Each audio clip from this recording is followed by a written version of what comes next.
Hello, नमस्कार दोस्तों। स्वागत है आपका अपने यूट्यूब चैनल ग्रेट पाठशाला में। तो आप लोगों के लिए पता होगा कि उत्तर प्रदेश पुलिस कांस्टेबल या फिर लेखपाल की परीक्षा के लिए हम लोग हिंदी का सेशन स्टार्ट कर रहे हैं, जिसके अंतर्गत हम पिछले 4 वीडियो में समास टॉपिक को कंप्लीट कर चुके हैं। आइए आज की कक्षा में हम हिंदी का महत्वपूर्ण टॉपिक वर्णमाला स्टार्ट कर रहे हैं। उत्तर प्रदेश कांस्टेबल एग्ज़ाम या फिर लेखपाल के एग्ज़ाम में इससे साधारणतया 2 या 3 प्रश्न देखने को मिल जाते हैं। तो आइए स्टार्ट करते हैं। आज का हमारा जो टॉपिक है वो है वर्णमाला। टॉपिक का नाम है वर्णमाला। ठीक है, जैसे हम लोगों के लिए पता है कि माला माला का मतलब क्या होता है। माला का मतलब क्या होता है, जैसे हम लोगों के लिए पता है माला का मतलब होता है कि जैसे कोई मोती है वो माला में किस प्रकार से अरेंज होंगे, एक सार्थक क्रम में अरेंज होंगे। ऐसे ही क्या होता है कि वर्णमाला में स्वर और व्यंजन होते हैं। वर्णमाला में क्या होते हैं, स्वर और व्यंजन होते हैं। तो ये क्या है, हमारे वर्ण ही तो हैं। तो यही हम लोग कहना चाह रहे हैं कि जो वर्णमाला है क्या है, वर्णमाला है। वर्णमाला क्या है कि वर्णों के व्यवस्थित, वर्णों के लिए हमने क्या करा है, व्यवस्थित करा है। कैसे क्रम में, सार्थक समूह में। कैसे करके अरेंज किया है, सार्थक समूह में। तो वर्णों के व्यवस्थित सार्थक समूह को वर्णमाला कहते हैं। वर्णों का जो व्यवस्थित सार्थक समूह है वो हमारा क्या कहलाता है, वर्णमाला। अब जो हिंदी वर्णमाला है उसमें कुल वर्णों की संख्या कितनी होती है, 52। हिंदी वर्णमाला में कुल जो वर्णों की संख्या है वो कितनी होती है, 52 होती है। ठीक है, ये तो होगी वर्णमाला की बात। आगे बढ़ रहे हैं ध्वनि। अगर आप लोगों से पूछ लिया जाए कि ध्वनि क्या होती है, तो ध्वनि का मतलब होता है भाषा की सबसे छोटी मौखिक इकाई। हम लोग जो बोलते हैं भाषा की जो मौखिक इकाई है, जो सबसे छोटी मौखिक इकाई है, वो हमारी क्या कहलाती है, ध्वनि। तो ध्वनि का मतलब क्या हो गया, भाषा की सबसे छोटी मौखिक इकाई। उसी के लिए हम लोग क्या बोल देते हैं, ध्वनि। अगला पॉइंट है इसी से रिलेटेड वर्ण। अगर आपसे पूछ लिया जाए कि वर्ण क्या होता है, तो आप लोग ये कहोगे कि भाषा की जो सबसे छोटी मौखिक इकाई ध्वनि थी उसका हम लिखित रूप ले लें। ये जो भाषा की सबसे छोटी मौखिक इकाई क्या थी, ध्वनि थी। अब ध्वनि का हम क्या रूप ले रहे हैं, लिखित रूप। तो ध्वनि का जो लिखित रूप है वही हमारा क्या कहलाएगा, वर्ण। क्या कहलाएगा, वर्ण। ठीक है, तो सबसे पहले हमने समझा वर्णमाला। वर्णमाला क्या होती है, वर्णों का व्यवस्थित सार्थक समूह वर्णमाला कहलाता है। वर्णमाला में जो वर्णों की कुल संख्या है वो कितनी होती है, 52। वर्णों की कुल संख्या कितनी होती है, 52। अगला पॉइंट था हमारा ध्वनि। तो ध्वनि का मतलब बताया था कि भाषा की जो सबसे छोटी मौखिक इकाई है उसके लिए हम क्या बोलते हैं, ध्वनि। अगला पॉइंट था कि वर्ण। तो वर्ण का मतलब आप लोगों के लिए बताया था कि जो ध्वनि का लिखित रूप होता है, ध्वनि का जो लिखित रूप होता है उसके लिए हम लोग क्या बोल देते हैं, वर्ण। आइए आगे बढ़ते हैं, वर्णों के भेद। आगे आप लोगों के लिए बता रहे हैं कि वर्णों के भेद। वर्णों के भेद, वर्णमाला में जो वर्ण हैं उसके लिए हम लोगों ने कितने भागों में बांटा है, 2 भागों में। वर्णमाला में जो वर्ण हैं उनके लिए हम लोगों ने कितने भागों में बांटा है, 2 भागों में। ठीक है, सबसे पहला जो भाग है वो हमारा कहलाता है स्वर। आपके लिए पता है कि हिंदी वर्णमाला में वर्णों की कुल संख्या कितनी है, 52। वर्णों की कुल संख्या कितनी है, 52 है। ठीक है, तो इसका जो पहला वाला भाग है वो हमारा क्या कहलाता है, स्वर। ठीक है, दूसरा वाला जो वर्ण का भेद है उसके लिए क्या कह देते हैं हम लोग, व्यंजन। यूपी पुलिस कांस्टेबल के एग्जाम में ये प्रश्न पूछा जा चुका है कि वर्णों के कितने भेद होते हैं। तो वर्णों के भेद कितने होते हैं, 2। कौन कौन से हैं, पहला है स्वर, दूसरा है व्यंजन। स्वरों की संख्या कितनी होती है, 11। स्वरों की कुल संख्या कितनी होती है, 11 होती है। तो फिर व्यंजन कितने बचे, 52 में से 11 गए, कितने बचे, 41। तो व्यंजनों की कुल संख्या कितनी हो जाएगी, 41। अगर आप लोगों से पूछ लिया जाए हिंदी वर्णमाला में स्वरों की कुल संख्या कितनी है, तो स्वरों की संख्या हो जाएगी 11 और व्यंजन की संख्या कितनी हो जाएगी, 41। आइए एक एक करके हम इनके बारे में विस्तृत चर्चा करते हैं। तो सबसे पहला जो पॉइंट है वो हमारा क्या है, स्वर। तो आज की कक्षा में हम यही जानेंगे कि आखिर स्वर क्या होते हैं। स्वर की संख्या तो हम लोग जान ही गए हैं कि स्वर की संख्या कितनी होती है, 11। स्वर का मतलब क्या होता है, ठीक है। स्वर का मतलब होता है ऐसे वर्ण जो स्वतंत्र बोले जाते हैं, ऐसे वर्ण जो स्वतंत्र बोले जाते हैं। इसका मतलब है जिन्हें बोलने के लिए हमें किसी अन्य वर्णों का सहारा लेना नहीं पड़ता है, वो हमारे क्या कहलाते हैं, स्वर कहलाते हैं। और स्वरों की संख्या कितनी होती है, 11। आइए आगे बढ़ते हैं। अब अगला जो पॉइंट है वो लिखा हुआ है कि मात्रा के प्रयोग के मात्रा के प्रयोग के आधार पर स्वरों के 3 भेद होते हैं। आपसे क्वेश्चन पूछा जा सकता है कि मात्रा के या फिर प्रयोग के आधार पर स्वरों के लिए हम कितने भागों में बांट रहे हैं। तो मात्रा या फिर प्रयोग के आधार पर हम स्वरों के लिए 3 भागों में बांटते हैं। पहला जो भाग होता है वह कहलाता है ह्रस्व स्वर, बाकी दूसरा जो भेद होता है वो कहलाता है दीर्घ स्वर, और तीसरे नंबर का जो भेद है वह कहलाता है प्लुत स्वर। तो आइए जानते हैं। सबसे पहला पॉइंट लिखा हुआ है ह्रस्व स्वर। ह्रस्व स्वर का मतलब क्या होता है, ऐसे स्वर जिनके उच्चारण में लघु मात्रा का मतलब क्या होता है, छंद वाले चैप्टर में हम लोग पता है कि लघु मात्रा के लिए किससे दिखाते हैं, सिंगल से। ऐसे वर्ण जिनके उच्चारण में एक मात्रा का समय लगता है, ठीक है, ऐसे स्वर हमारे क्या कहलाते हैं, ह्रस्व स्वर। हिंदी वर्णमाला में ह्रस्व स्वरों की जो संख्या होती है वो कितनी होती है, 4। आपसे पूछा जा सकता है हिंदी वर्णमाला में ह्रस्व स्वरों की कितनी संख्या है, तो ह्रस्व स्वरों की संख्या होती है 4।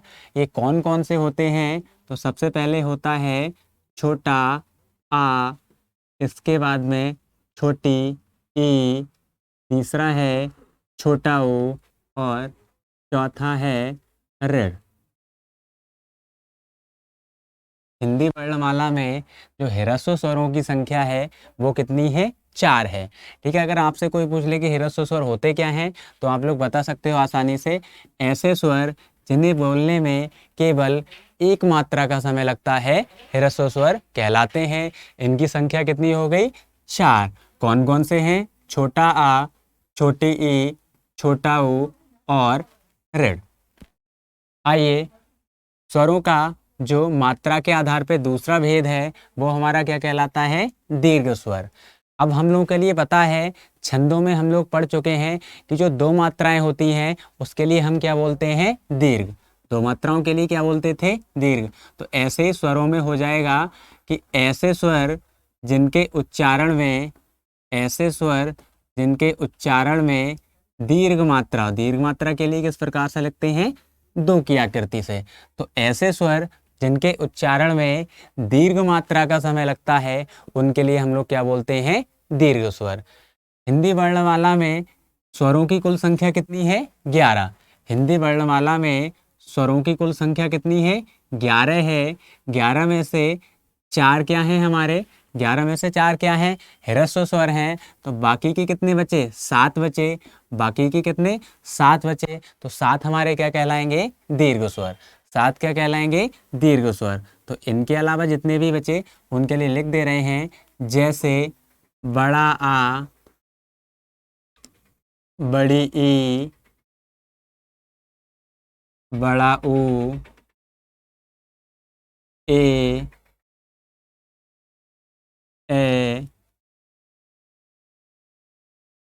ओ, ओ। ये सभी हमारे क्या हो जाएंगे, दीर्घ स्वर। ये सभी क्या हो जाएंगे, हमारे दीर्घ स्वर। ठीक है। अब क्या होता है कि कभी कभी आप लोगों ने देखा होगा कि कुछ स्वर ऐसे होते हैं जिन्हें बोलते समय 2 से ज़्यादा मात्राओं का समय लगता है। तो ऐसे स्वरों को हम कहते हैं प्लुत स्वर। ठीक है, प्लुत स्वर ऐसे होते हैं जिनके उच्चारण में 2 से ज़्यादा मात्रा का समय लगता है। मात्रा का समय लगता है। दो से ज़्यादा मात्रा का समय लगता है। जैसे आप लोगों ने सुना होगा ओम।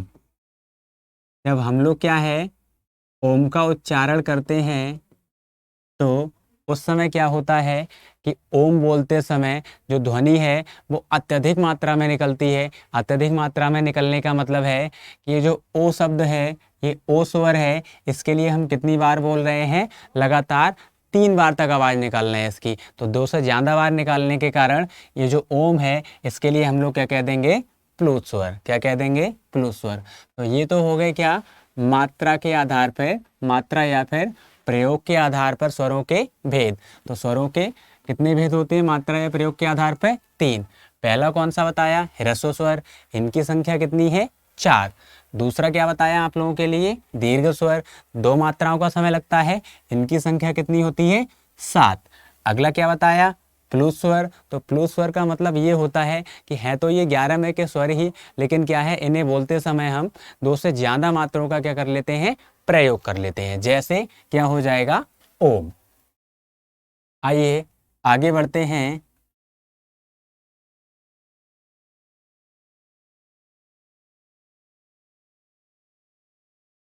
अगला जो पॉइंट है वो है ओष्ठ के आधार पर स्वरों के भेद।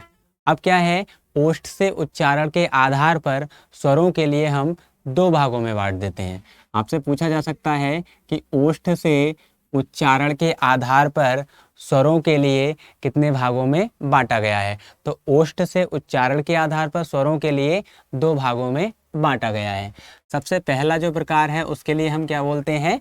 वृत्तमुखी। पहले वाले भाग के लिए क्या बोलते हैं? वृत्तमुखी।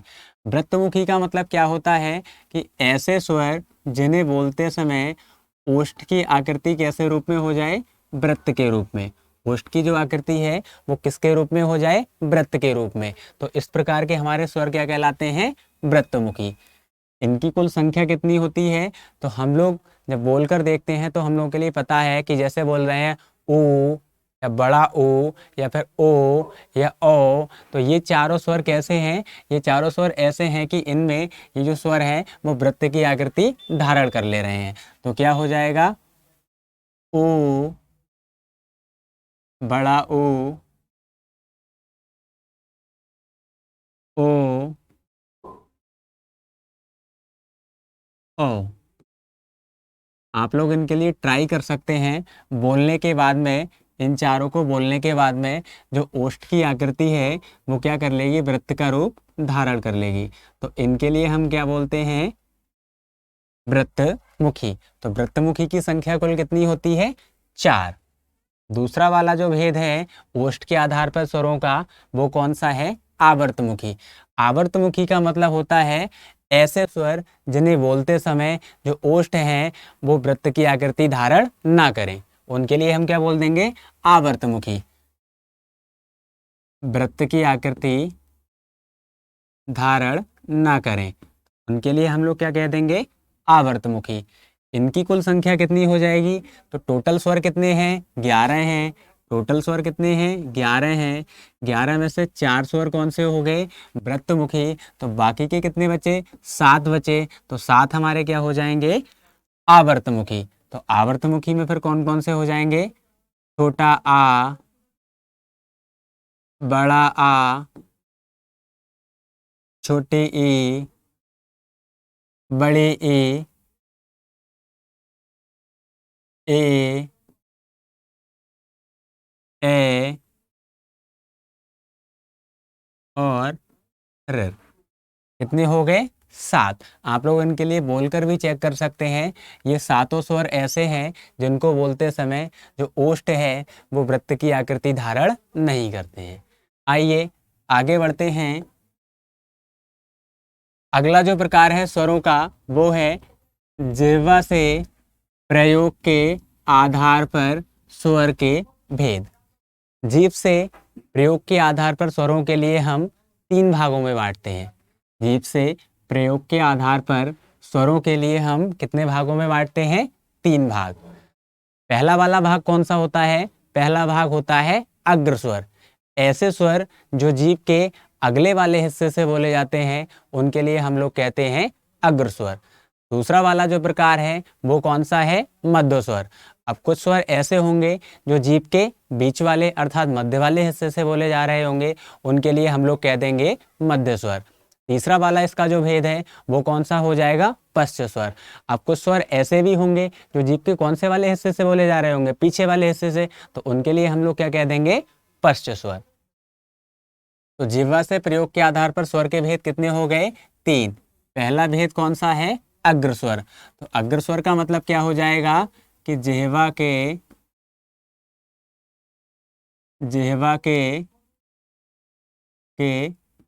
अगले भाग से बोले जाने वाले स्वर। जिह्वा के अगले भाग से बोले जाने वाले स्वर। ऐसे स्वर जो जीभ के अगले वाले भाग से बोले जाते हैं उसके लिए हम क्या बोलते हैं? अग्र स्वर। अब इनकी संख्या कितनी होती है?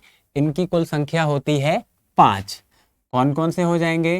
हो जाएगा छोटा ई, बड़ी ई, ए, और ऋ। ये पांचों ही हमारे क्या हैं? अग्र स्वर। तो आपसे पूछ लिया जाए कि अग्र स्वर क्या होते हैं तो आप लोग बता सकते हो ऐसे स्वर जो जीभ के अगले वाले हिस्से से बोले जाते हैं उनके लिए हम लोग क्या बोलते हैं? अग्र स्वर। आप लोग ये पांचों स्वर के लिए बोलकर ट्राई कर सकते हैं। तो इनमें जो स्वर है वो जीभ के अगले वाले हिस्से से बोले जा रहे हैं। ठीक है। दूसरा वाला जो स्वर का भेद है जिह्वा के आधार पर वो क्या है? मध्य स्वर। मध्य स्वर का मतलब आपके लिए बता चुके हैं कि ऐसे स्वर जो जीभ के बीच वाले हिस्से से बोले जाते हैं। ऐसे स्वर जो जिह्वा के मध्य भाग से बोले जाते हैं। इस प्रकार के स्वरों की कुल संख्या कितनी है? 1, जो कि क्या है? छोटा आ। छोटा आ का उच्चारण हम लोग जीभ के कौन से वाले हिस्से से करते हैं? तो मध्य वाले। इसीलिए ये क्या हो जाएगा? हमारा मध्य स्वर। इसके अलावा अब जितने भी स्वर बच गए वो सभी हमारे किस में आ जाएंगे? पश्च स्वर में। तो 5 तो हो गए अग्र स्वर, एक कौन सा हो गया? मध्य स्वर। तो बाकी के कितने बचे? 5 बचे। तो वो हमारे किस में आ जाएंगे? पश्च स्वर में। तो पश्च स्वर का मतलब क्या हो जाएगा? जिह्वा के पश्च भाग से बोले जाने वाले स्वर। इनकी संख्या कितनी हो जाएगी? 6। कौन कौन से हो जाएंगे? सबसे पहले हो जाएगा बड़ा आ, ऊ, बड़ा ऊ, ओ और ओ। ये हमारे क्या हो जाएंगे? पश्च स्वर, जो कि जीभ के कौन से वाले हिस्से से बोले जा रहे हैं? पिछले वाले हिस्से से। आइए आगे बढ़ते हैं। अगला जो पॉइंट है वो है तालु की स्थिति के आधार पर स्वरों के भेद। तालु की स्थिति के आधार पर स्वर के लिए हम 4 भागों में बांटते हैं। पहला जो भाग होता है वो होता है समृद्ध स्वर। दूसरा जो भाग है उसके लिए बोलेंगे अर्ध समृद्ध स्वर। तीसरा जो भाग होगा उसके लिए बोलेंगे विवृत स्वर। और जो चौथा वाला भाग होगा उसके लिए हम लोग कहेंगे अर्ध विवृत स्वर। तो आइए जानते हैं एक एक करके कि समृद्ध स्वर क्या होता है, अर्ध समृद्ध स्वर क्या होता है, विवृत स्वर क्या होता है और अर्ध विवृत स्वर क्या होते हैं। समृद्ध स्वर, जैसे आप लोगों से कहा जाए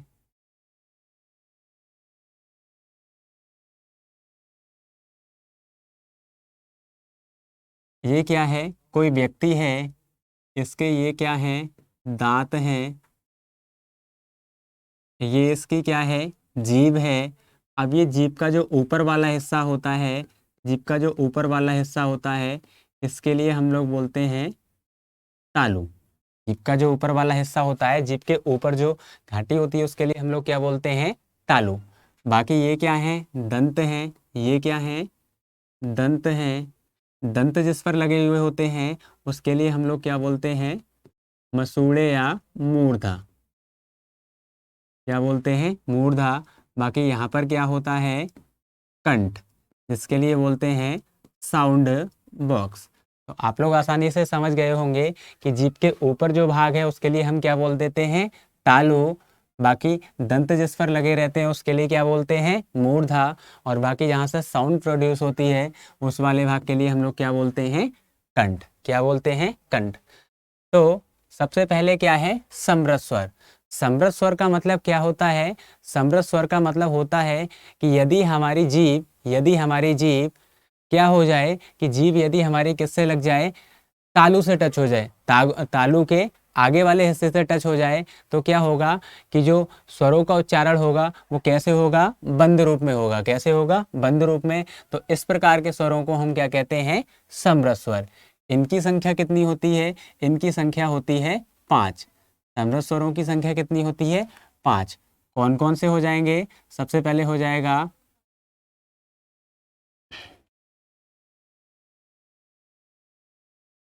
सबसे पहले हो जाएगा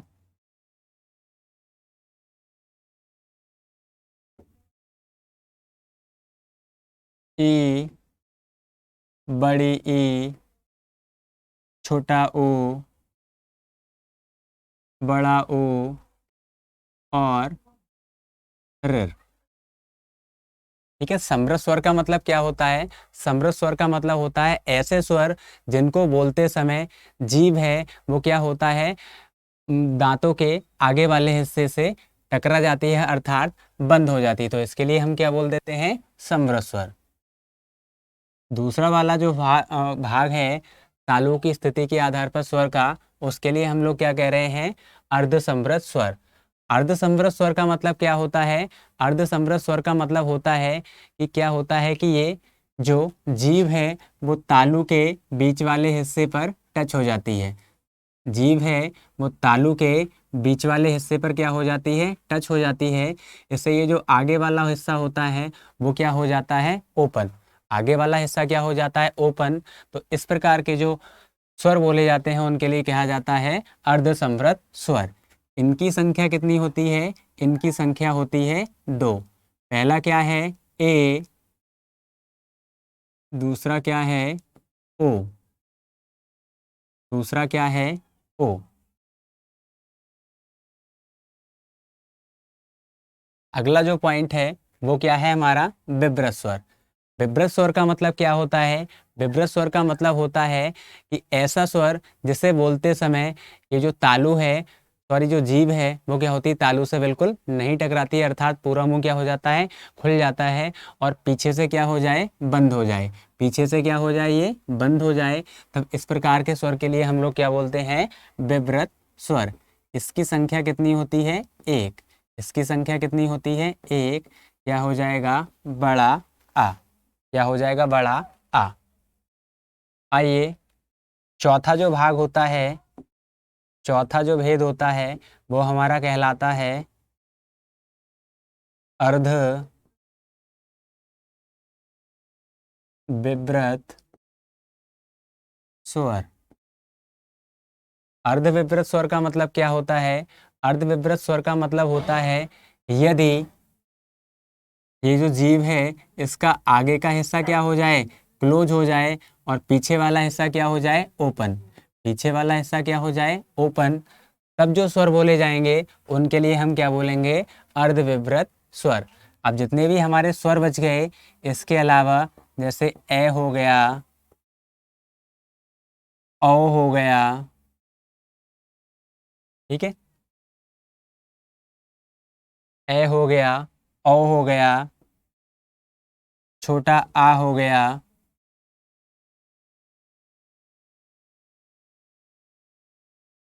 इनके लिए हम लोग क्या बोल देंगे, अर्धविवृत स्वर। 5, 2 7, 1 8 और ये 3 क्या हो गए, 11। तो टोटल स्वर कितने हो गए, 11।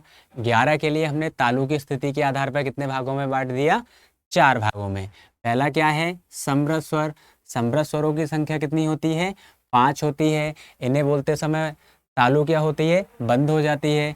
जैसे ई, बड़ी ई, ऊ, बड़ा ऊ और ऋ। इसके बाद में क्या था, अर्ध समृद्ध स्वर। इनकी संख्या कितनी है, 2।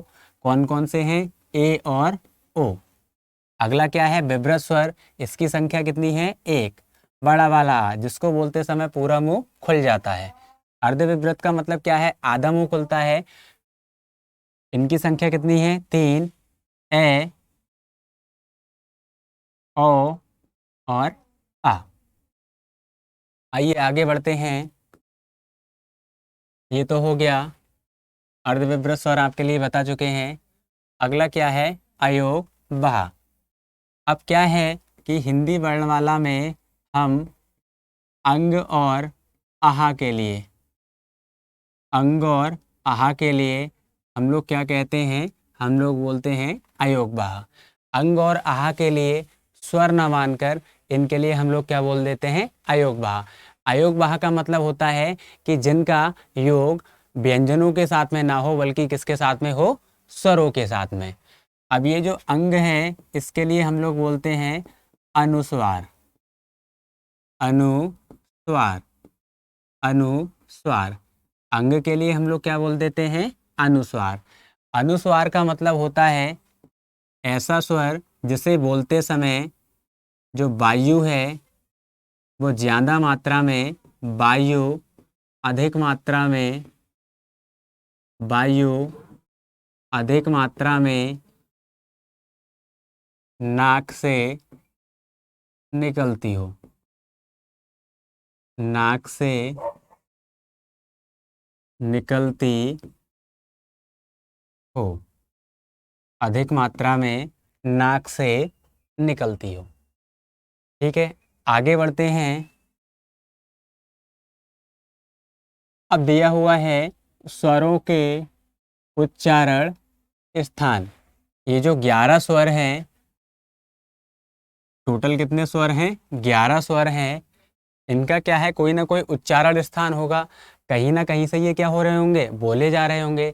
तो आइए हम जानते हैं कि ये जो स्वर हैं वो कहाँ से बोले जाते हैं। सबसे पहले लिखा हुआ है आपके सामने छोटा आ और बड़ा आ।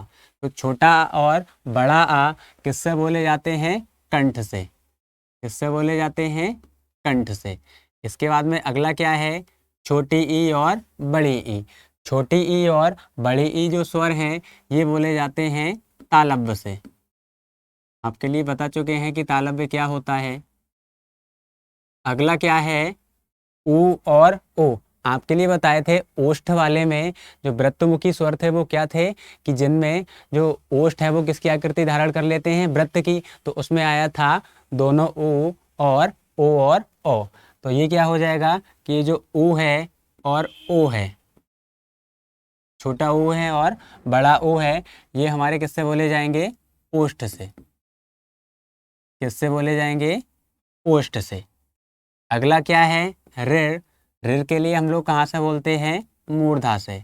दांत जहाँ पर लगे हुए हैं उसी के लिए क्या बोलते हैं हम लोग, मूर्धा। इसके बाद में क्या है, अगला पॉइंट है ए और ए। स्वरों में ए और ए का उच्चारण कहाँ से होता है, तो ये होता है कंठ तालव्य से। कंठ तालव्य का मतलब होता है इनका उच्चारण करते समय कंठ और तालव्य दोनों की आवश्यकता पड़ती है। अगला है ओ और ओ। तो ओ और ओ का जो उच्चारण होता है वो किससे होता है, कंठ और ओष्ठ से मिलकर। तो इसे बोल देंगे कंठोष्ठ। कंठोष्ठ। कंठोष्ठ का मतलब क्या हो जाएगा, कंठ के साथ साथ, कंठ के साथ साथ ओष्ठ का प्रयोग भी हम कर रहे हैं। कंठ के साथ साथ ओष्ठ का प्रयोग भी हम कर रहे हैं। आप लोग ये जो स्वर हैं इनके उच्चारणों को एक ट्रिक के माध्यम से याद कर सकते हैं, जो कि क्या है, के टी ओ। आप लोगों के लिए ध्यान रखना है के टी ओ। के टी ओ का मतलब क्या हो जाएगा, पहले वाले जो दो स्वर हैं वो के का मतलब क्या है, कंठ से बोले जाएंगे। अगले वाले जो दो स्वर हैं वो किससे बोले जाएंगे, तालव्य से बोले जाएंगे। नेक्स्ट जो दो स्वर हैं वो किससे बोले जाएंगे, ओ का मतलब ओष्ठ से बोले जाएंगे। बस आपके लिए क्या है, ऋ के लिए बीच में ब्रेक देना है। अब नेक्स्ट वाले जो दो हैं ए और ए, ये किससे बोले जाएंगे मिलके, के और टी। के का मतलब क्या है, कंठ। टी का मतलब क्या है, तालव्य, तो कंठ तालव्य हो जाएगा। नेक्स्ट जो दो स्वर हैं ओ और ओ, वो किससे मिलके बोले जाएंगे, कंठ और ओष्ठ से, तो क्या हो जाएगा, कंठोष्ठ। ठीक है, तो आज की वीडियो में इतना ही। धन्यवाद।